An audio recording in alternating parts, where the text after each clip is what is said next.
আজ জুমার দিনে বাড়াতে আল্লাহর এই নামটি ৭০ বার পড়ুন। ৭০ বছরের কবিরা গুনাহ মাফ হবে, ৭০ বছরের ইবাদতের সওয়াব হবে, ভাগ্য খুলে যাবে। জুমার দিন সাপ্তাহিক সকল দিন থেকে শ্রেষ্ঠ দিন। জুমার দিন মুসলমানদের ভ্রাতৃত্ব বন্ধনের দিন।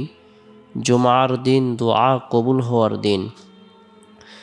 জুমার দিনে আল্লাহ তাআলার পক্ষ থেকে অসংখ্য অগণিত নিয়ামত প্রদান করা হয়ে থাকে। নবী করিম সাল্লাল্লাহু আলাইহি সাল্লাম বলেছেন, জুমার রাতে আল্লাহ তাআলা নূর প্রদান করে থাকেন, জুমার দিনে আল্লাহ তাআলা নূর প্রদান করে থাকেন। রাসূলুল্লাহ সাল্লাল্লাহু আলাইহি সাল্লাম আরও বলেন, যে মুমিন বান্দার মৃত্যু জুমার দিনে অথবা রাতে হবে, আল্লাহ তাআলা তাকে কবরের আযাব থেকে বাঁচিয়ে রাখবেন। জুমার দিন আল্লাহ তাআলার পক্ষ থেকে যে সমস্ত নিয়ামত প্রদান করা হয়ে থাকে, এর মধ্যে থেকে অন্যতম একটি নিয়ামত হলো জুমার দিনে আল্লাহ তাআলা দোয়াকে কবুল করেন। আমরা প্রত্যেকে আমাদের সময় সুযোগ অনুপাতে আমরা জুমার দিন রব্বুল আলামিনের দরবারে রুনাজারি করব, তওবা ইস্তিগফারের আমল করব, আল্লাহ তাআলার দরবারে ক্ষমা প্রার্থনা করব। আল্লাহ তাআলা আপনার আমার জীবনের সকল গুনাহকে মাফ করে দিবেন, দোয়াকে কবুল করবেন, আশা আকাঙ্ক্ষাগুলোকে পূরণ করে দিবেন। জুমার দিনের ফজিলত সম্পর্কে আল্লাহ তাআলা বলেন, ইয়া আইয়ুহাল্লাযীনা আমানু ইযা নুদিয়া লিস-সালাতি মিন ইয়াউমিল জুমআতি ফাসআউ ইলা যিকরিল্লাহি ওয়া যারুল বাই'a যালিকুম খায়রুল লাকুম ইন কুনতুম তা'লামুন। হে মুমিনগণ, জুমার দিনে যখন জুমার নামাজের আজান দেওয়া হয়, তখন তোমরা আল্লাহ তাআলার স্মরণে নামাজের উদ্দেশ্যে মসজিদে চলে যাও এবং বেচাকেনা বন্ধ করো, এটা তোমাদের জন্য উত্তম যদি তোমরা উপলব্ধি করো। জুমার দিনে আমরা প্রত্যেকেই নফল ইবাদত বন্দেগী করব।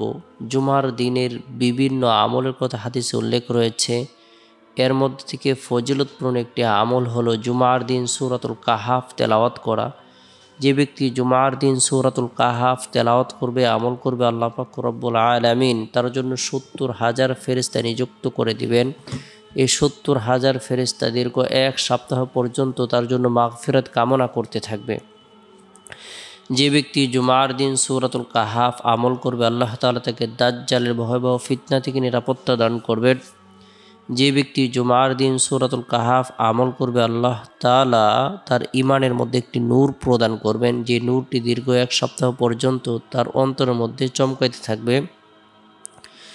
যে ব্যক্তি জুমার দিন সূরাতুল কাহাফ আমল করবে, আল্লাহ তাআলা কাবা শরীফ পর্যন্ত বিশেষ একটি নূর প্রদান করতে থাকবেন।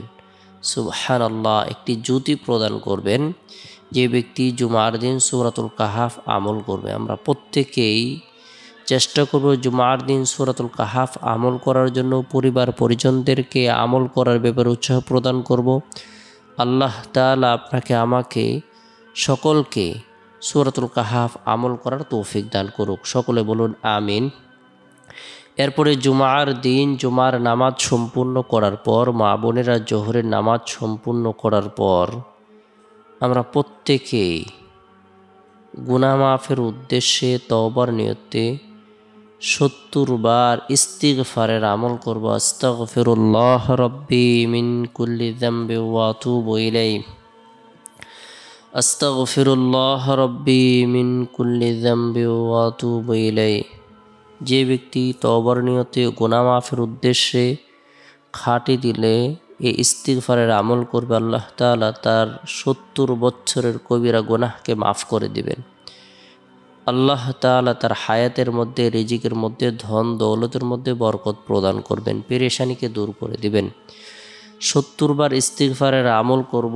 এরপরে আল্লাহ পাক রব্বুল আলামিনের গুণবাচক বরকতপূর্ণ এই নামটি ৭০ বার পাঠ করব। আল বাসিতু।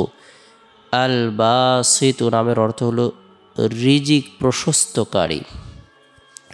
আল্লাহ তাআলা হলেন রিজিক প্রশস্তকারী। আল্লাহ পাক রব্বুল আলামিন সারা পৃথিবীর সমস্ত প্রাণী কুলকে, সমস্ত সৃষ্টি জীবকে, সমস্ত মাখলুকাতকে রিজিক প্রদান করে থাকেন।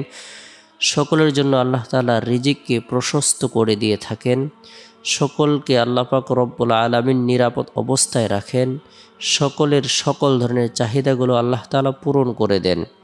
বরকতপূর্ণ এই নামটি 70 বার আমল করার পর রব্বুল আলামিনের দরবারে রিজিক বৃদ্ধির উদ্দেশ্যে আমরা প্রার্থনা করব, আল্লাহ তাআলা জীবিকার মধ্যে, রিজিকের মধ্যে প্রশস্ততা প্রদান করবেন, কাজের মধ্যে সফলতা প্রদান করবেন, পেরেশানিকে দূর করে দিবেন, দোয়াকে কবুল করবেন, গায়েবী সাহায্য প্রদান করবেন, চারদিক থেকে আল্লাহ তাআলা বরকত প্রদান করবেন। গুরুত্ব সহকারে আমরা প্রত্যেকেই বরকতপূর্ণ এই নামটি আমল করব 70 বার। এরপর রব্বুল আলামিনের দরবারে দোয়া করব। এরপরে জুমার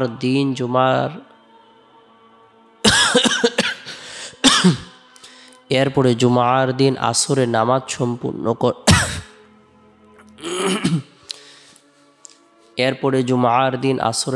সম্পূর্ণ করার পর নবী সাল্লাল্লাহু আলাইহি সাল্লামের প্রতি মোহাব্বত রেখে, ভালোবাসা রেখে দুরুদের আমল করব 80 বার। আল্লাহুম্মা সাল্লি আলা মুহাম্মাদিন নবিল উম্মি ওয়া আলা আলিহি ওয়া সাল্লিম তাসলিমা।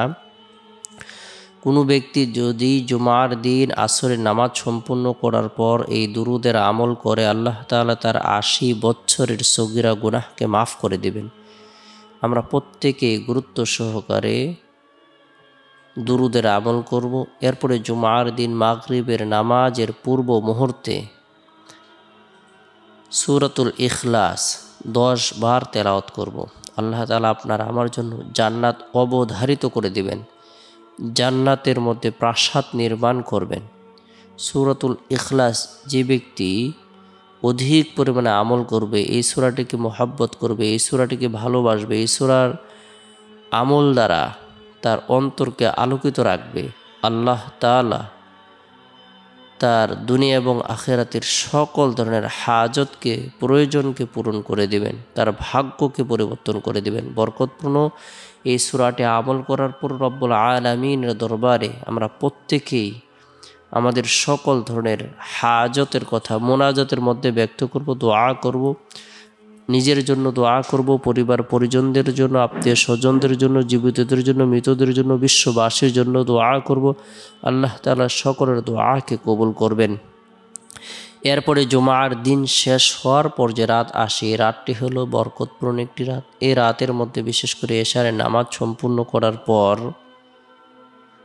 পবিত্র কোরআনের সবচেয়ে বরকতপূর্ণ কবরের আযাব থেকে বাঁচার জন্য সবচেয়ে ফজিলতপূর্ণ যে সূরাটি, সেটি হলো সূরাতুল মুলক।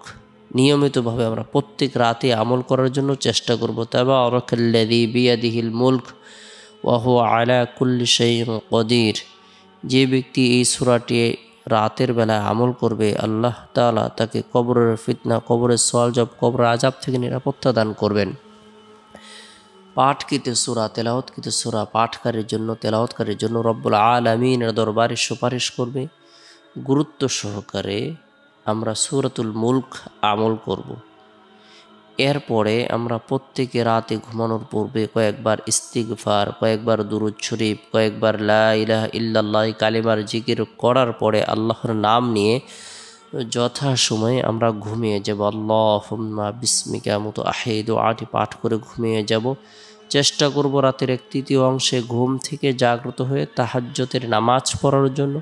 কেননা শেষ রাতের আল্লাহ তাআলা প্রথম আগমন করে থাকেন সারা দুনিয়ার সমস্ত মানুষের সকল ধরনের হাজত সমূহকে পূরণ করে দেওয়ার জন্য আল্লাহ তাআলার পক্ষ থেকে ঘোষণা করা হয়ে থাকে। দোয়া কবুল